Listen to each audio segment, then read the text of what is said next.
I'm here to tell you about Mascot by Charles Waters and Tracy Sorrell. This is their first collaboration, and it's truly spectacular.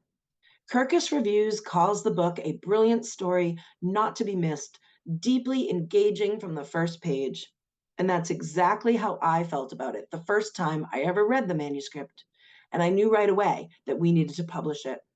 This novel in verse follows six kids at a middle school in a fictitious city outside Washington, D.C. They're a diverse group, and they have strong opinions about their school system's mascot, the Rye Braves. Through an assignment given by their eighth grade English teacher, they get involved in the debate about changing the mascot, which already has their town turned upside down. What happens when a mascot is seen as racist, but not by everyone? This is a ripped from the headlines topic as school districts and states across the US are debating this very thing. The kids in the story truly come to life on the pages, and readers will get to know them as they make their way through the book. I bet this will be one that kids will pass along to each other and talk about together too. The striking cover art was created by Nicole Neidhart, a native illustrator, and working with Charles and Tracy was a dream. They consulted with expert readers for all aspects of the novel. I believe that books that ask important questions are imperative for young readers. They provide a fictional world in which kids can wrestle with issues in a way that enhances their thinking skills and helps them formulate their own opinions. Get a hold of Mascot, read it with a kid. You'll be glad you did. Hi, I'm Jordan, and two upcoming titles that I want to talk to you about are the latest storytelling math board books, Our Favorite Apples, and Who Jumps More, by Newbery and Caldecott honor-winning author and illustrator Grace Lin. Storytelling math celebrates kids using math in their daily adventures as they play, build, and discover the world around them. So the math that kids don't even realize they're doing when they're doing it. In Our Favorite Apples, Manny, Olivia, and May go apple picking and sort the red, green, and yellow apples by color. But what happens when they find apples that are all three colors? It's a cheerful exploration of sorting and classifying. In Who Jumps More, Olivia and May jump in the snow all the way to the tree. May takes a few big leaps like a deer, while Olivia makes many small hops like a bunny. Each jumps more, but in different ways. It's a playful exploration of measurement and proportion. One added bonus about this series is the back matter. You'll find Exploring the Math, which breaks down the type of math involved in the story, and Try This, which allows kids and grown-ups to engage in even more story-related math activities once the book is finished. Babies and toddlers will love Grace's bright and colorful illustrations, and adults will appreciate having just the right amount of text when reading to a little one. If you enjoy these two, be sure to get your hands on the rest of Grace Lin's Storytelling Math board books. In what is yet to be another awesome addition to the bilingual storytelling math series, I'm pleased to share with you Leanne Louise Desconcertados. In this one iteration, we get to follow Leanne Louise, the twins, as they try over and over to solve the puzzle that Vovo, their grandma, sent them, because guess what? There is a hidden meaning in the puzzle. However, their mom is hurrying them up because they have places to be, so the twins are struggling with jackets and shoes and trying to finish the puzzle in time. Will they get to figure it out before they leave the house? I really love that this title continues to invite children to use their critical thinking and solving skills. Kids of any age, especially if they have siblings, let alone twins, will really relate to Leanne Louise. In this latest installment of the best-selling Jitters series, Mrs. Hartwell comes down with a cold, which prevents her from going to school to teach her class.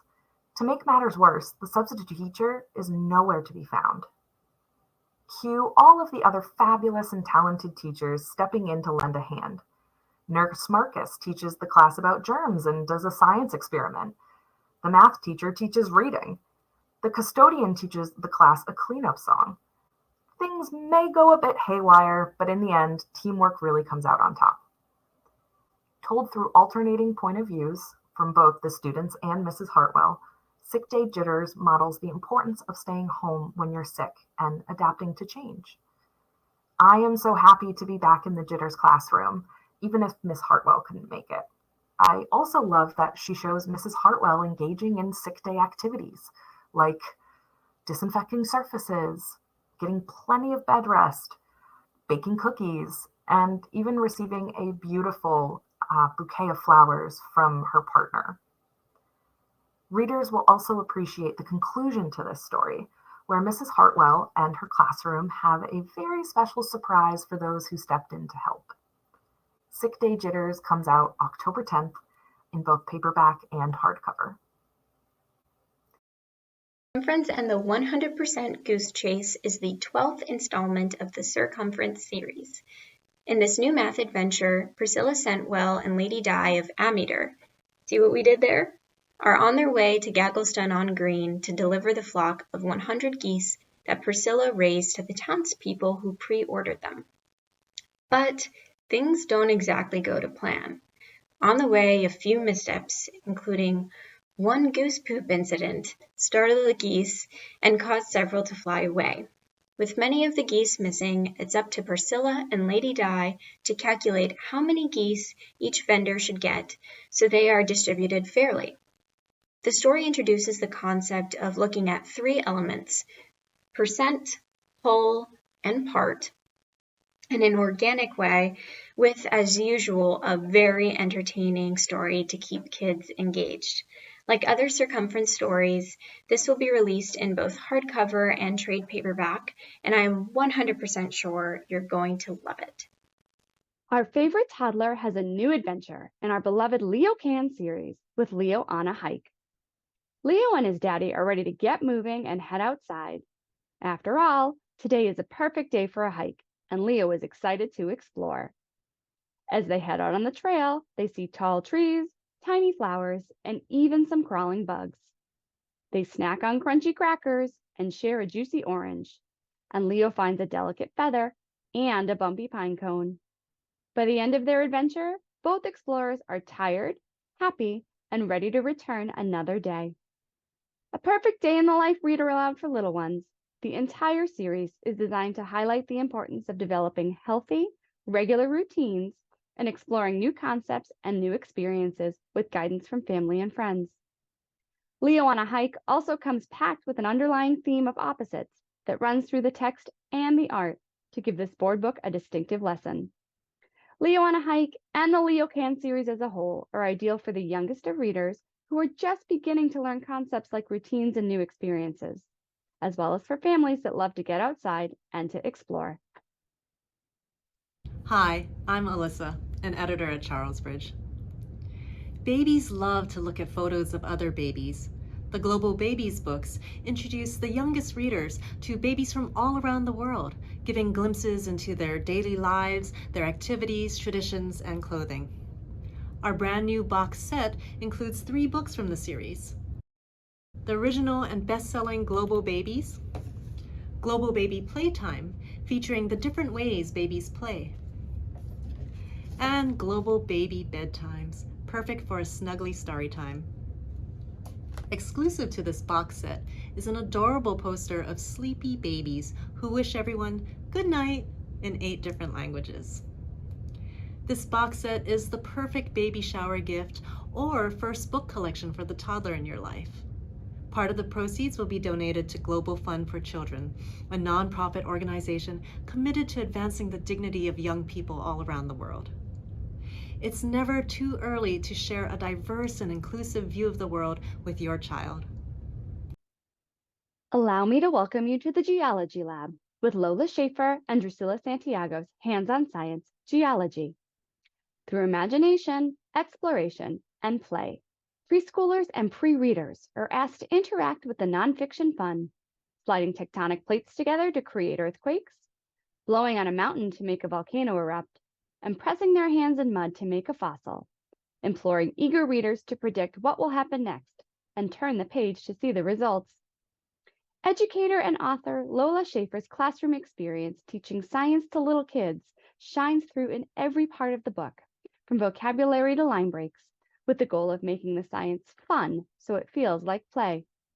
Pair that with Drusilla Santiago's clean, open art that features lots of white space and enticing lab equipment, and we invite readers to interact with the page, giving colorful life to the series' promise of offering kids access to the lab, where you can touch, tap, shake, and press every object on display.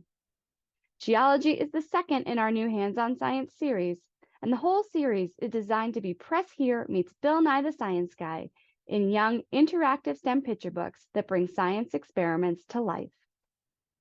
Do you know a kid who wants to know everything about a topic like dinosaurs or cars or flamingos? Do you know a kid who thinks they know everything about a topic and wants to tell you all about it? Author Ruth Spiro was just like that when she was little, and she's channeled that kid expert into her brand new series, How to Explain Science to a Grown-Up.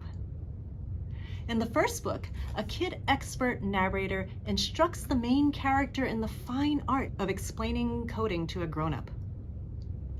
When I was a little kid, I asked a lot of questions. I thought my grown-up had all the answers. But now that I'm big, I know the truth. My grown-up does not know all the answers. Sometimes they need me to explain things to them. If you're reading this, I'm guessing your grown-up needs help understanding stuff too. With a little help from this book, you can explain coding to your grown-up. Me? The main character asks. With tongue-in-cheek guidance from the narrator, the main character learns how to teach her good-natured but slightly clueless dad the basics of coding. Just take a look at these wonderful characters from Teresa Martinez. Pro Tips suggests best practices for teaching anyone, kid or adult, any topic. For instance, when dealing with grown-ups, don't jump into the complicated stuff too fast. Start with something they already know, like computers. The first step in understanding coding is to take a look inside a computer. After introducing computer hardware, the book goes on to explain software. Ruth worked closely with software engineers and programmers to really break down code and explain it in everyday language. Here's the code for deciding whether to use a swing or the slide at a playground, complete with line-by-line translation. This is possibly the best and clearest explanation of code I've ever read. Ruth is the author of the best-selling Baby Loves Science series. With the How to Explain Science to a Grown-Up series, she levels up, explaining STEM topics to kids ages 4 through 8. Each book will feature a different kid and adult, showing that anyone can be a scientist and an expert. You don't need to grow up first. An Armenian rug is a work of art, and rug washing day is a smooth operation, mostly, in Babo, A Tale of Armenian Rug Washing Day, by Astrid Kamalian, illustrated by Anit Semirjan. This is a fun and sunny celebration of working together and honoring cultural heritage. Today is Tato's favorite day of summer. She skips down to the courtyard to help her grandmother, Babo, roll out the rugs. The kids rinse and scrub and play in the suds, making sure every inch is clean. The backs of the carpets are like the backs of their ears. They have to wash them too. Everything is going according to plan until somebody lets out the chickens. Chaos ensues. But Tato's a big girl now, and she knows how to call the chickens back into the coop. Problem solved. Then it's back to the kitchen for a big slice of apricot pie and a hug from Babo, celebrating their hard work. This light-hearted story explores the rich experiences of author Astrid Kamalian's childhood summers in Yerevan, Armenia. Delicious flavors, tantalizing smells, and the sparkle of soap suds as Tato and her friends enjoy a favorite chore. Perfect for story time or any time. Babo is on sale September 19th. Are you and the kids you know ready for an adventure? Are you ready to explore the most extreme places on Earth and one out-of-this-world locale? Jump into this book and gear up all 5 senses: sight, sound, smell, touch, and taste. It's time to find out just how chocolate tastes on Everest, along with the answers to other adventurous questions. This book puts the kid reader in the explorer role. It opens with a call to adventure and takes the kid through what to pack for the epic trip that awaits. Each stop along the way is described as the world's most extreme in some way. The hottest place, the longest river, the darkest cave, the most magical location, the highest peak, the deepest ocean, and more. The travels go down into the caves, across desert plains, through lightning filled storms, in ships, jeeps, hot air balloons, blimps, dog sleds, and other forms of transport. There's even a rocket to Mars. The book includes 24 countries and 22 ways to get around. All the places are considered from all 5 senses, and the tidbits of information in this book are so vast and so many that I can't even begin to describe them. Could be that this book could join the extremes list, the most information packed into one single book ever. The favorite fact that I learned while editing this book, there's an insect called the honeypot ant. You can pick one up and pop their grape-sized sac and drink the sweet syrup that's inside. Afterwards, you put the live ant back right where you found it. I know, I could hardly believe it.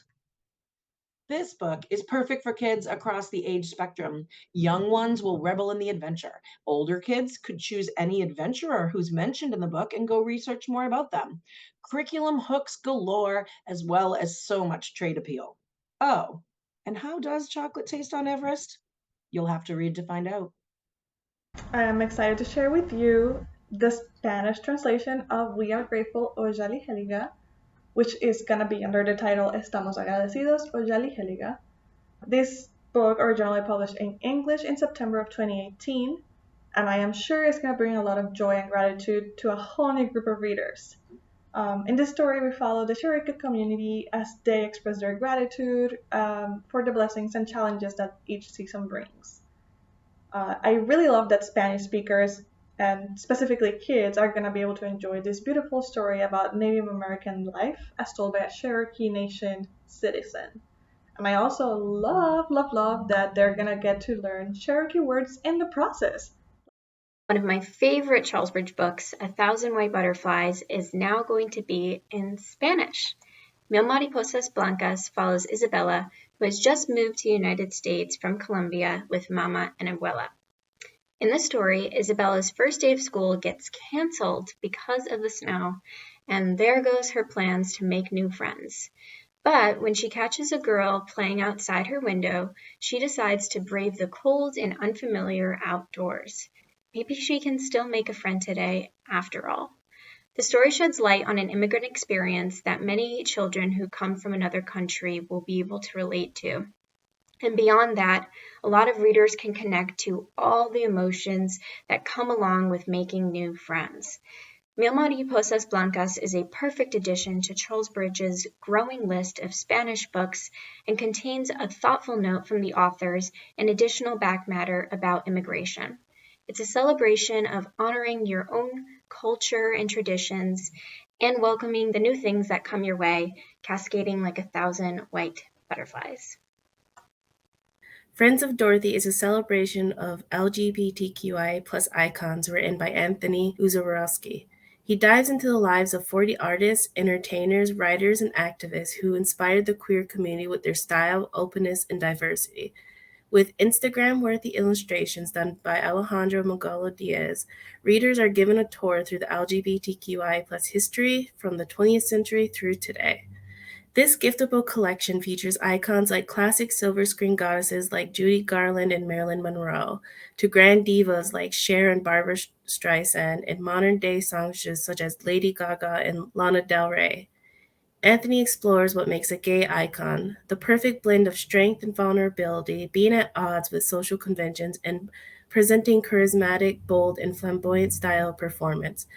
There are so many elements that goes into forming an icon, but it all boils down to attitude. Friends of Dorothy is a tribute to each icon. If you're part of the LGBTQIA plus community or know someone in it, this book is perfect. Adults and teens alike will appreciate what this book has to offer as it dives into the history of the queer community and takes a deep look at the larger-than-life icons who inspired the community. Welcome to the World of Where You Left Us by Rhiannon Wild, author of Henry Hamlet's Heart. Mental health and family secrets swirl together in this mysterious small-town drama focused on two sisters. Cinnamon Prince is doing just fine. She's holding down a job, she's taking care of Dad as he struggles to function through another depressive episode, and she's staying best friends with her ex, Will. She doesn't need her sister Scarlett to come swanning back into her life. She certainly doesn't need to think too hard about her great-aunt Sadie, whose disappearance decades ago made the Prince family infamous in their small seaside town. But with Scarlett home from school for the holidays, the sisters are stuck under one roof, and things are heating up. Great-aunt Sadie's secrets are bubbling up to the surface. Scarlett's anxiety is coupled with newfound feelings for Cinnamon's ex, Will, and Cinnamon can't ignore her growing attraction to her coworker, Daisy. As each piece of the Mad Prince family's puzzle comes to light, Cinnamon and Scarlett have to find answers. How do we honor our past without letting it define us? Where You Left Us is on sale September 12th.